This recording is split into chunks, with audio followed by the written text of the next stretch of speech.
Welcome to NarrativeNook audio tales where enchanted stories come to life. If you enjoy our stories, please subscribe, like and share to support our channel. Enjoy listening. Nicole didn't exactly agree with Patricia's approach, but she got where she was coming from. "I'll whip up some easy pasta for you," Lulu said, already on her way to the kitchen. 20 minutes later, she returned with a plate of pasta, setting it down in front of Patricia and encouraging her, "Try some, okay?" Patricia paused for a second before responding, "Thanks." She was aware of everyone's concern for her and didn't want to let them down. Once she finished eating, Patricia looked up at Nicole. "Ms. Riddle, why do you want me to come with you?" "We're going to see Martin," Nicole answered truthfully. Hearing this, Patricia instinctively touched her cheek, understanding Nicole's intention. She knew Nicole wanted to ask Martin if there was any other way to treat her face. She didn't want to go, not wanting to give herself false hope, but looking at Nicole and Lulu, she found it hard to refuse and finally agreed. "Okay. Let's go, we'll see what can be done, and then you can rest easy," Lulu said confidently, believing Martin could help. The group quickly left the apartment, heading toward Martin's lab. In the car, Patricia spoke softly to Nicole. "I might need a longer rest." "It's okay, your injury is what matters most," Nicole replied softly, her voice soothing. Patricia nodded slightly. She felt she might not be able to return to work soon, not just physically, but emotionally too. She needed time to recover. Accepting this calmly is easier said than done. Only time can help, she thought. Arriving at the lab, Martin looked surprised to see them so early. "You all," he started, surprised they didn't call ahead. "We need you to check her injury," Nicole said, getting straight to the point. Martin's gaze fell on Patricia's cheek, his brow furrowing slightly. He had initially thought Patricia's injury was minor, but seeing Nicole bring her in, he realized it must be severe. There was a moment of hesitation before Martin said, "Come with me." Cindy, with a tray of water in hand, greeted Nicole and Lulu. "Let Martin have a look. You guys can wait here." Nicole got ready to follow Patricia, visibly worried about her. "Sure," Lulu said, easily going along, and joined Cindy in the waiting area. Cindy watched as Nicole followed Martin and Patricia. Jokingly, Lulu nudged her. "What, can't keep your eyes off Martin for even a minute?" Cindy gave her a look, then asked, "Is she a doctor or nurse too?" She was curious about why Nicole needed to be in the examination room with Patricia and Martin. "Nah, she's just really concerned about Patricia, I think." "I see," Cindy said, a little puzzled but didn't press further. Meanwhile, in the examination room, Martin was carefully checking Patricia's wound before applying a fresh dressing. Sighing, Martin and Nicole exchanged a serious glance. Without speaking, they both understood how serious the cut injury on Patricia's face. "It's not possible, is it?" Patricia asked, already guessing the answer from their silence. Seeing Patricia's calm demeanor, Martin decided to be direct. "I can't completely rule it out, but your case is indeed serious. The cut is deep, and the angle makes it difficult to heal properly." Patricia listened, her expression indifferent as if Martin was talking about someone else's problem. Martin, surprised by her composure, turned to Nicole. "She's definitely one of your people." Usually, people would be devastated, but Patricia's calmness was rare. Her situation was too obvious to hide, making even attempts at consolation seem superficial. Martin asked, "You seem to understand the situation well. Do you want to try my treatment? I can't guarantee full recovery, but I can try." Patricia hesitated. The uncertainty meant there was a high chance of failure, potentially leading to disappointment. Before Patricia could respond, Nicole stepped in. "We'll do it your way. She'll cooperate. And I'll help you." Nicole knew Patricia might choose to give up, but she couldn't let that happen. "Ms. Riddle."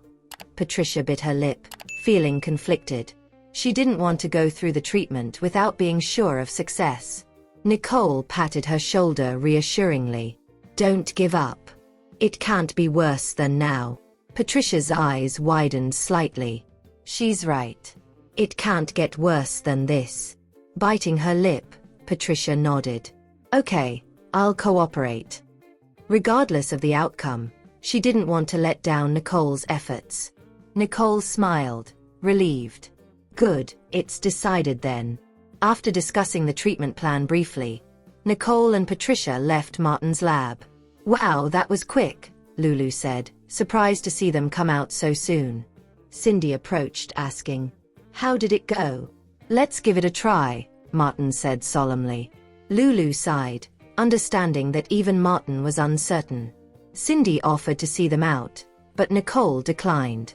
"We'll find our way out. Let's not disrupt your work." As they left, Cindy looked worried. Is Patricia's condition that serious? Seeing Martin's concerned expression, Cindy realized Patricia's wound would indeed leave her a visible scar. Yeah. Martin pondered a bit before saying, "I need to think about the treatment plan." "I'll help you with that," Cindy offered, following Martin to his office. Meanwhile, Nicole comforted Patricia. "We'll take you home. Rest well, and we'll figure out a solution." Patricia nodded, deciding to face the situation bravely and positively. After leaving Martin's lab, Patricia felt a mix of emotions. Ms. Riddle hasn't given up, so how can I just give up on myself? She thought. During the car ride, Lulu kept comforting Patricia, who gradually started to open up a bit more. Once they got back to the apartment, Nicole and Lulu watched Patricia go inside before instructing the driver to leave. "Nicole, can Patricia really be okay?" Lulu asked, her calm demeanor fading into worry. In front of Patricia, she had been careful not to show her concern. Patricia was already feeling down, and Lulu didn't want to add to her stress. But now, alone with Nicole, Lulu couldn't hold back her worries anymore. "We'll figure something out with Martin," Nicole said with determination in her eyes. But even Martin didn't seem sure, Lulu sighed. "In this world, it seems like only 2 people might be able to save Patricia." 2 people. Nicole looked at Lulu, puzzled. "Dr. Miracle and Ghost Hand," Lulu shrugged, referring to their renowned skills. "But they're so mysterious. Even Chloe struggled to find them." "There's only one left then," Nicole muttered to herself. Lulu, overhearing her, asked, "Why?" Nicole sighed, shaking her head. She had no certainty, just a hope that she and Martin could find a solution, and if not, she might have to ask a mentor for help, despite the possibility of getting scolded. Nicole, touching her nose, admitted, "If Martin and I can't do it, I'll have to ask my mentor for help, no matter what." "We can't let Patricia live her life in gloom," Nicole resolved. "Do you know something?" Lulu asked, sensing Nicole's heavy heart. Nicole explained the situation to Lulu. "Really?" Lulu's eyes widened in surprise. Then she nodded, understanding. No wonder. Lulu realized Nicole's medical expertise could be the key.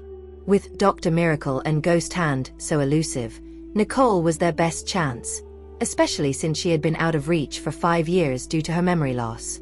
Lulu sighed. Chloe really messed with the wrong person. But now, there was hope for Patricia's injury. Returning to Riddle Corporation, Nicole and Lulu went to their respective offices. Nicole sat down and began pondering potential treatments for Patricia's injury.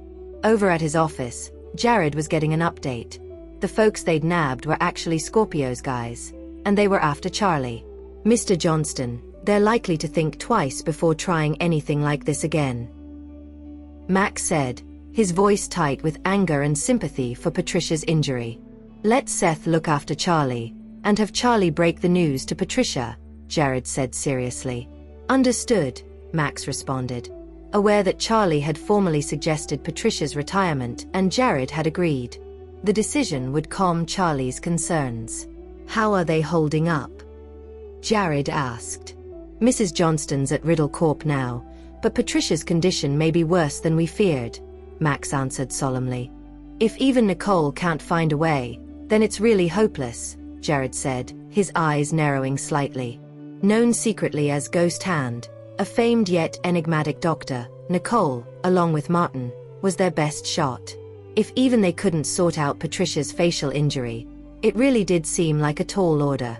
Mrs. Johnston is working on a solution. I believe she can handle it, Max said with a bit of confidence. Jared nodded, knowing Nicole would do everything she could. He then asked Max about the preparations for their next move. Everything's ready, just waiting for them to act, Max replied seriously. We must ensure it's foolproof, Jared said, his demeanor cold and decisive. Mr. Johnston, don't worry, Max assured him. After Max left Jared's office, he conveyed the information to Charlie. Charlie, upon hearing the news, felt a sense of relief and joy. Patricia can get out safely, no strings attached, he thought, feeling thankful. In their line of work, leaving the organization was usually only an option when you were seriously hurt.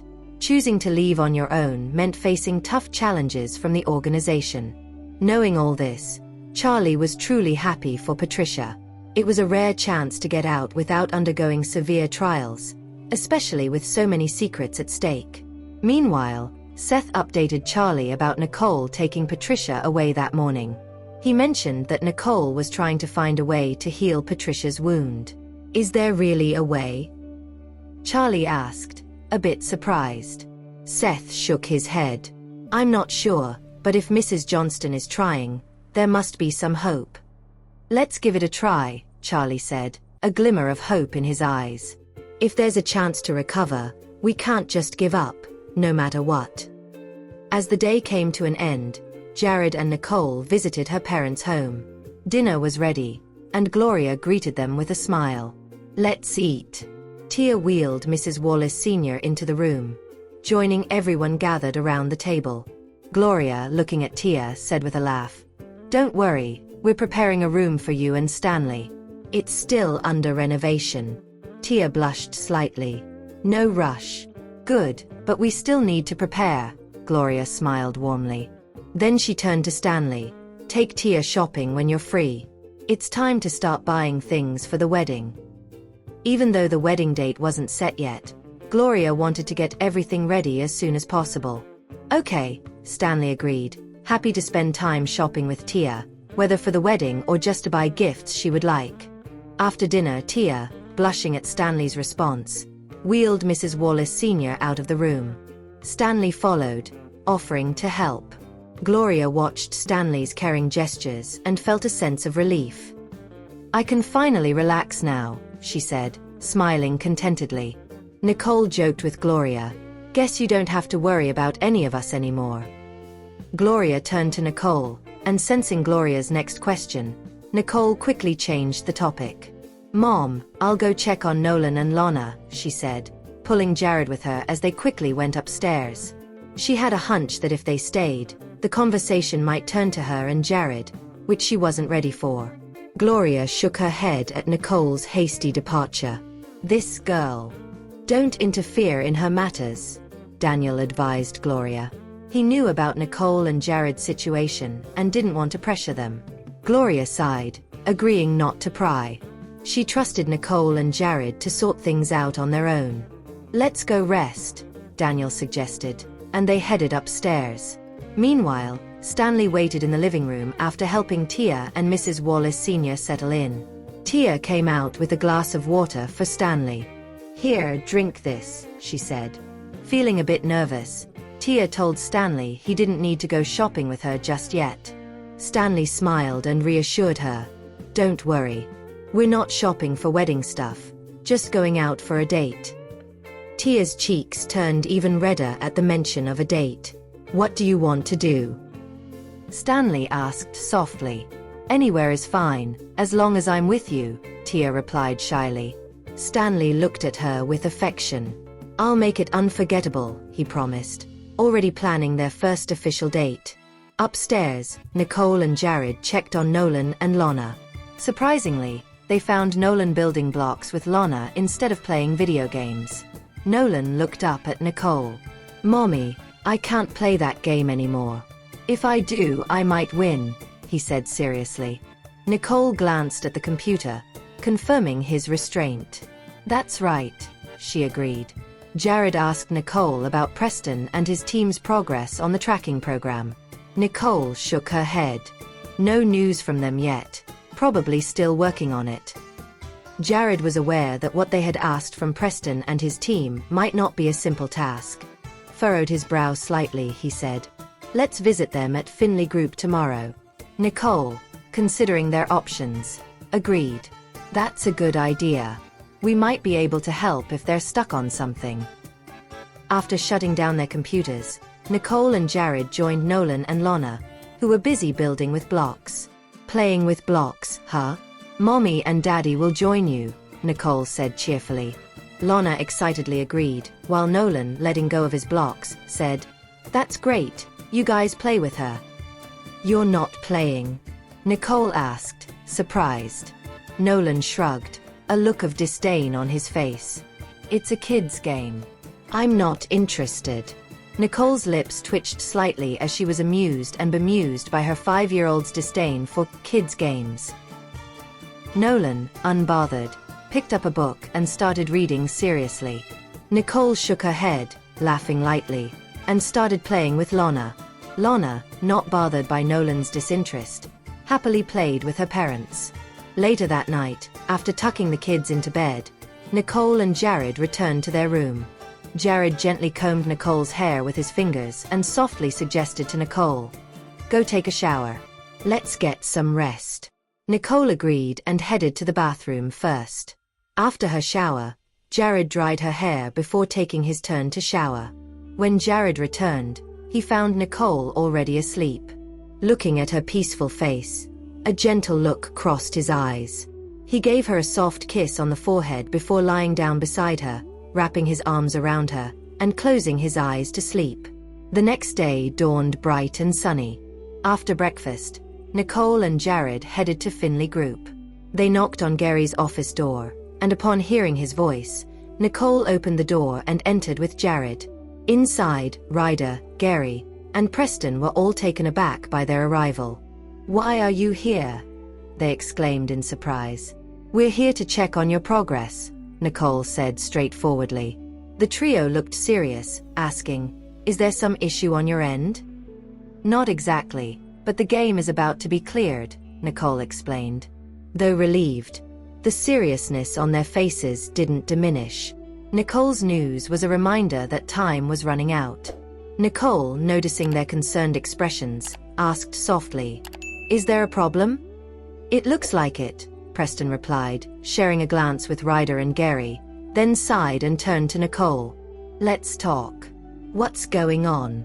Everyone knew it was time to brainstorm solutions together, as the issue at hand couldn't be blamed on anyone. Preston detailed the situation, explaining the success of their tracking program and the challenges they faced with their phishing program. Nicole finally got why the project was dragging its feet. She had requested a tracking program, something she thought would be easy for the team. But it turned out they were up to more than she asked. They were setting a trap with a phishing program, aiming to switch the real decryption program with a fake at the last second. Their plan? To snag Watercrest's data without raising any alarms. Nicole bit her lip, pondering a bit before she said, "That's a good idea, but it's definitely risky." Even she wasn't entirely sure they could pull it off. The program was complex. "We can give it a try," Jared decided, after considering Nicole's words. Nicole looked at him. "We can't be certain of winning. If they failed, they'd alert the enemy and create more trouble. But it's worth trying," Jared said calmly, confident in their abilities. Gary was eager to get started. "Let's do it." Ryder also agreed. "I'm on board." Preston looked to Nicole. "I'll follow your lead." Everyone turned to Nicole, waiting for her decision. Nicole took a deep breath and nodded. "Let's try it." Gary suggested bringing in another computer, but Nicole had already brought one, anticipating they might need it. "Let's start then. I'll send you the current program," Preston said, transferring the data to Nicole's laptop. Ryder asked Jared if he wanted to wait or leave, to which Jared replied, "I'll wait for her," and sat down, indicating his support for Nicole. Nicole, with Preston, Ryder and Gary, quickly dived into the programming, their focus intense. "This part here is where we're stuck. It feels like the Trojan program is too easily detectable, they discussed.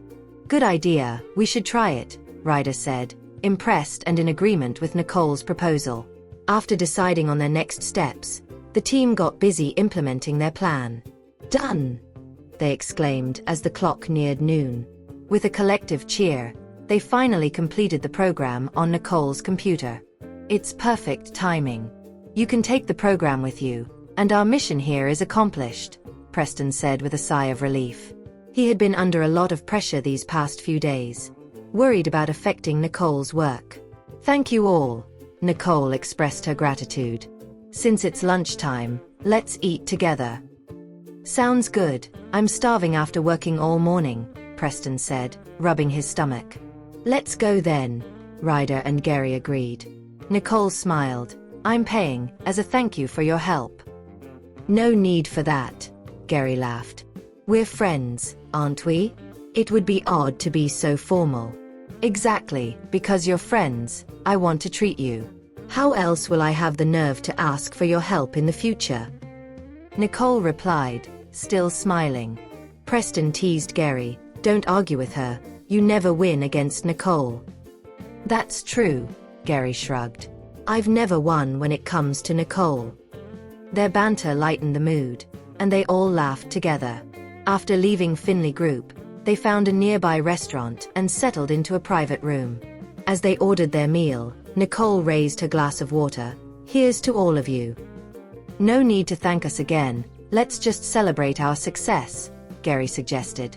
Nicole looked at him, shaking her head. I need to thank not just you and Preston, but Ryder too. Ryder lifted his glass. You don't need to thank me. You helped me in the past, so it's only right that I help you now. Nicole blinked in surprise. I did. It was a long time ago, so you probably don't remember, Ryder explained. Nicole shook her head. It must have been something small. Otherwise I would remember. Ryder smiled gently. Whether you remember or not doesn't matter. I can't forget. Nicole, half amused, said. Well, you've helped me plenty of times now. We're even, so I still need to thank you. Preston proposed. Let's drink this water and call it even. From now on, we're just friends. Agreed, we're friends, Gary chimed in. After the toast, Nicole urged. Let's eat. It's been a busy morning. Nicole, you're amazing. Your plan is really good, Gary praised her. And I've learned a lot from your methods, Preston added, nodding in admiration. Even after 5 years, Nicole's skills have only improved, they thought. Nicole, trying to deflect the compliments, said with a smile, Stop flattering me, you're making me blush. We always tell the truth, Gary said earnestly. Nicole, smiling, complimented the group. You've all improved a lot since 5 years ago. Their conversation flowed effortlessly, and before they knew it, lunch was over. As Nicole and Jared prepared to leave, Gary said, Let's catch up again soon. I'm looking forward to your good news. Nicole nodded, understanding he was referring to the Water Crest program. Definitely, she replied. After Nicole and Jared drove off, Preston also left, leaving Gary reflecting on how nice it was to work with Nicole again and how much things had changed for the better over the past 5 years. Back in the car, Nicole touched a laptop bag and said to Jared, It looks like we'll have results soon. Jared, holding her hand gently, agreed. Yes, very soon. Nicole smiled at him. After all this time, some things are finally coming to an end. Have you thought about how you'll accept the outcome? Jared asked softly. Nicole nodded. I've thought about it. We always have to face things, sooner or later. Perhaps it's better to uncover the truth early. It might simplify a lot of things, she thought to herself. Jared, sensing Nicole's resolve, comforted her with a gentle hug and a reassuring squeeze on her shoulder. Whatever happens, I can face it now, Nicole said calmly, having considered all possible outcomes. Jared kissed her forehead, relieved she wasn't affected by the uncertainty. When they arrived at Riddle Corporation, Nicole got out of the car and went inside the company. Jared instructed Max to drive off, then received an update. Damien's lawyers seem to have given up on his case. Given up? Jared's eyes narrowed slightly, sensing something unusual. Yes, but something feels off, Max analyzed, suspecting that Scorpio wouldn't abandon their efforts so easily. Keep a close eye on Damien, Jared instructed, suspecting Scorpio and Damien might have other plans. As Jared's car moved away, his eyes reflected a glint of cold determination. 3 days passed quickly, and Damien's trial began. He was to face the consequences of his actions. Daniel asked Nicole and Jared at breakfast if they planned to attend the trial. No need, we'll just wait for the results, Nicole responded, not wanting to waste time on the hearing. Daniel nodded, planning to visit Benjamin to console him, as Benjamin would surely be affected by the trial's outcome. Nicole agreed. That's a good idea. But I'm a bit worried about Uncle Dylan and Karen. They might say something that would upset Grandpa. In truth, she wasn't too concerned about Dylan, but Karen worried her. I understand. Don't worry, Daniel assured her. If Dylan or Karen said something too harsh, it could be overwhelming for Benjamin. After all, Damien was Benjamin's son. Even if he was disappointed with Damien, seeing Damien in such a state would surely be distressing. After breakfast, everyone departed from home. On the road, Nicole gazed at the bustling streets, a hint of contemplation reflecting in her eyes. Jared gently held her hand, speaking softly. Everything will be all right. Nicole nodded. She wasn't really worried, just suddenly feeling a bit overwhelmed. The police car, taking Damien to court, was already leaving the police station, escorted by other police vehicles in the front and back. Following their planned route, everything was going smoothly until they reached the area near an overpass. After crossing the overpass and making a right turn, they could already spot the tall courthouse building. The leading police car smoothly descended from the overpass and turned right. Suddenly, a truck came speeding in and crashed directly into the police car carrying Damien. There was a loud crash, a powerful impact, and the car came to an abrupt stop. Shortly after, a van arrived, and 3 individuals dressed in black quickly forced open the doors of the police car, pulled Damien out, and swiftly hustled him into the van. Once they got inside, the van immediately sped away from the scene. The arriving police officers, realizing that something was wrong. A confused officer asked, "What now?" He watched the van drive away, and the dazed police officers inside the hit vehicle staggered out. "It's fine, our job here is done. Let's head back," one of them said, suggesting that this unexpected incident was part of a pre-planned operation. Those who were clueless wondered, what in the world is happening here? As the police cars gradually departed, additional personnel arrived at the scene to clear it up. The van carrying Damien raced toward a deserted building on the outskirts. The men in black discussed Damien's condition, relieved he wasn't seriously injured, just knocked out. "Where to now?" the driver asked. "Boss said to head to the abandoned building in the suburbs," one of them replied. They drove off, unaware of a car following them. Reaching the deserted building, they carried Damien inside, scanning for any signs of trouble. "Isn't Boss here?" the driver asked, worried they might have run into unexpected trouble. "No, just wait," another man replied, nudging the unconscious Damien. Eventually, Damien came to, looking around in confusion at his unfamiliar surroundings. One of the men informed Damien, "We've done as you asked. Better think about what you'll say to Boss." Realizing what had happened, Damien felt a mix of frustration and fear. "Are you guys insane? Do you even realize that I could have been killed?" He cursed silently. Even if these bastards had to intercept the police car, they could have handled it better. They almost got me killed. If you have enjoyed this story, please like and share so others can see it too. Also hit the subscription button and notification bell so you can be notified on our next release. Thank you for your support. God bless you.